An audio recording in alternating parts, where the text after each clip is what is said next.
હાલો ભાઈ આવો. શું નામ છે તમારું? રાજુભાઈ ગળત. કયું ગામ છે? ગળત. શું તકલીફ હતી? પગનો બળતરા હતી. બળતરા હતી. અત્યારે કેમ છે? અત્યારે સારું છે. કેટલી મિનિટ લીધી? 2 મિનિટ. 2 મિનિટમાં ઈલાજ થઈ ગયો. હા. કેવું સારું લાગે છે? હા, સારું લાગે. તમને કેમ છે દીકરી? બરોબર છે. હનુમાનજીનું નામ સાંભળ્યું એ પ્રમાણે એમનું કામ છે કે નહીં, કે ખોટા હનુમાન છે? સાચા હનુમાન છે. બરોબર છે. તમને કેવું માજી લાગ્યું અહીંયા કામ? તમને કેમ લાગ્યું બેન? સરસ લાગ્યું. આપને કેવું લાગ્યું? એડીમાં દુખાવો હતો તો કેમ છે? તમારા બધાનો ઈલાજ કરતા કેટલો ટાઈમ લાગ્યો? 5 થી 10 મિનિટ. તો આપણને કેવું લાગ્યું બધાને? સારું લાગ્યું? બોલો જય હનુમાન.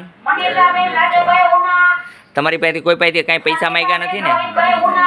અમે અહીંયા કોઈ રોગનું ટ્રીટમેન્ટ કરી દઈએ ત્યાં સુધીનું કોઈ ચાર્જ નથી. દવા લેવી ન લેવી તમારી મરજીને એવા છે. દવાનું ચાર્જ લઈએ છીએ કારણ કે દવા ઘરમાં બનતી નથી. જડીબુટી લાવીને બનાવીએ છીએ ત્યારે બનાવીએ અમે જ છીએ.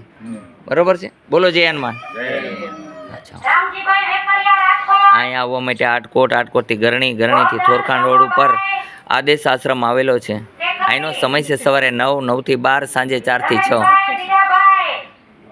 આદેશ.